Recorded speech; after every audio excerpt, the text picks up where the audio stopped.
آدمی نے 99 قتل کیے، اس کو خیال آیا میں توبہ کروں، ایک عبادت گزار کے پاس گیا اور اس سے پوچھنے لگا میں نے 99 قتل کیے ہیں، میری توبہ ہو سکتی ہے؟ اس نے کہا ہرگز نہیں، تو بڑا ظالم ہے، تیری کوئی توبہ نہیں۔ اس کو غصہ چڑھا، اس نے اسے بھی قتل کر دیا، 100 کر دیے۔ پھر اس کو خیال آیا میں توبہ کروں، تو وہ ایک عالم کے پاس گیا اور اس سے پوچھنے لگا میں نے 100 قتل کیے ہیں، کیا میری توبہ ہو سکتی ہے؟ کہ بیٹا کیوں نہیں ہو سکتی توبہ؟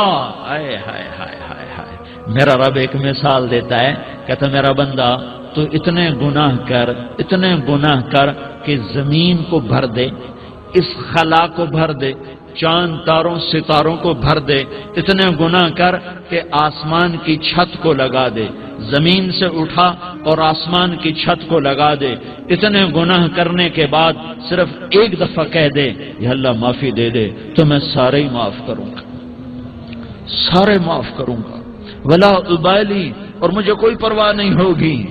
انہوں نے کہا بیٹا گناہوں کی معافی تو یقیناً ہے، لیکن توبہ کا ہونا ضروری ہے، تیری توبہ پکی ہونے کے لیے یہ ماحول چھوڑنا ضروری ہے، تو یہ بستی چھوڑ کے اس بستی میں چلا جا، وہاں نیک لوگ رہتے ہیں، ان کی صحبت میں تو رہے گا تو تیری توبہ پکی ہو جائے گی۔ اس نے کہا میری معافی ہو جائے، میری معافی ہو جائے، میں ہر کام کرنے کو تیار ہوں۔ بوریا بستر اٹھایا، جو تبلیغ والے کہتے ہیں گھر چھوڑو، لیاری چھوڑو، بستر اٹھاؤ اور چلے کے لیے نکلو، 4 مہینے کے لیے نکلو کہ اپنی توبہ کو پکا کرو، ورنہ ماحول کی گندگی پھر آدمی کو گرا دیتی ہے، پھر گرا دیتی ہے، پھر گرا دیتی ہے۔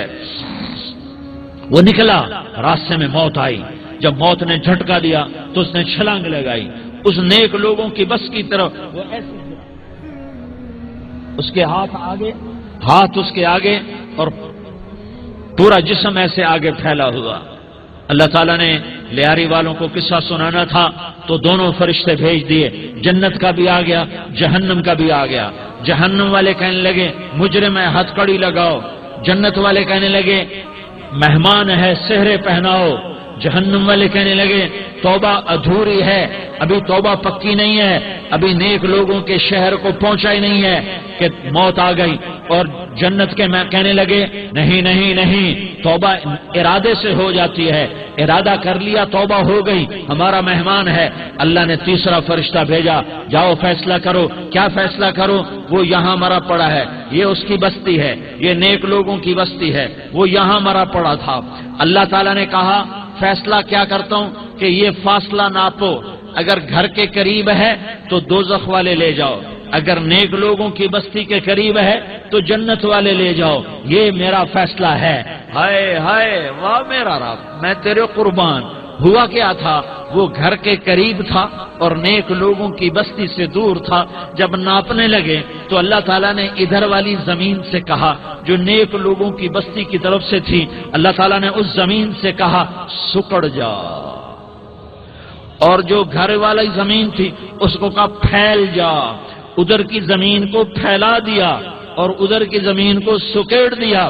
جب ناپا گیا تو وہ نیک لوگوں کی بستی کے قریب ہوا۔ اللہ نے کہا لے جاؤ جنت میں، ہم نے معاف کر دیا۔ اور یہ تو بنو اسرائیل کا آدمی ہے، ہم تو محمد مصطفیٰ صلی اللہ علیہ وسلم کے امتی ہیں۔ ایک بنو اسرائیل کا آدمی، اس کا نام تھا کفل، اور روزانہ رات کو نئی لڑکی اس کے پہلو میں آتی، شراب کا دور چلتا اور زنا کا کب سے منہ کالا کرتا۔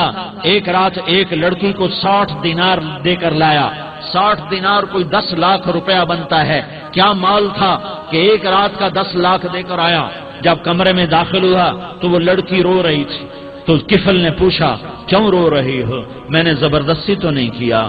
تو وہ اس نے روتے ہوئے کہا کفل میں پیشہ ور عورت نہیں ہوں، میں عزت دار عورت ہوں، مجھے بھوک نے یہاں تک پہنچایا ہے۔ میں یہ کہا کرتا ہوں جب سردار لوگ، جب مالدار لوگ زکوٰۃ نہیں دیتے تو غریبوں کی بیٹیاں نیلام ہو جاتی ہیں۔ مالداروں سے کہتا ہوں، ان سرداروں سے کہتا ہوں کہ اللہ کے نام پر دیا کرو کہ غریبوں کی بیٹیوں کی عزتیں بحال رہیں۔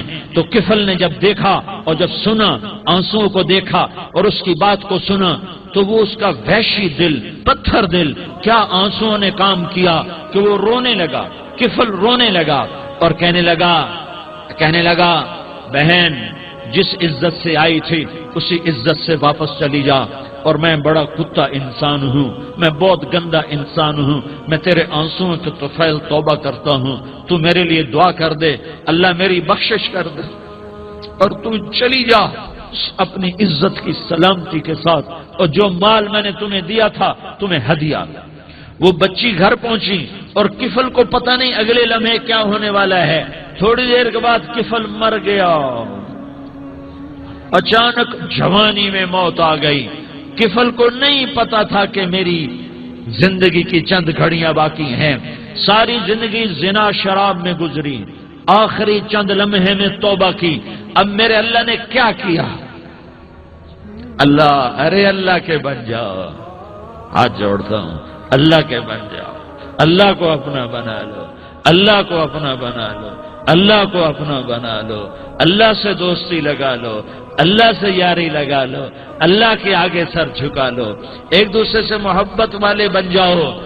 ہاں ہاں، یہ وہ شخص تھا، کل اس کی میت کو دیکھ کر کوئی اس کو کندھا دینے نہ آتا، اس کے اپنے بھی اس کو غسل نہ دیتے، اس کے اپنے اس کو کفن نہ دیتے، یہ ایسا ظالم بدماش نافرمان تھا۔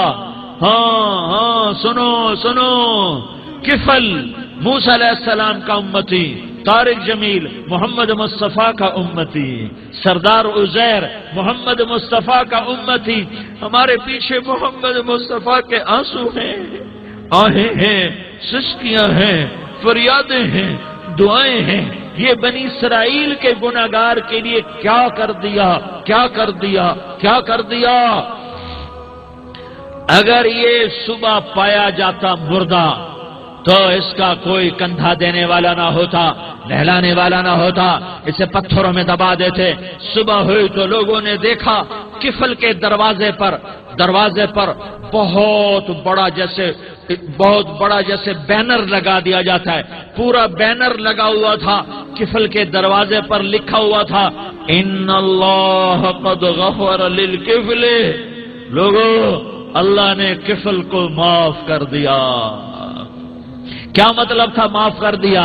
کہ جاؤ جنازہ پڑھو، جاؤ دفن کرو، جاؤ غسل دو، جاؤ کفن دو، میں نے کفل کو معاف کر دیا۔ میرے بھائیو اپنے اللہ سے اپنا تعلق بناؤ، اور اللہ سے تعلق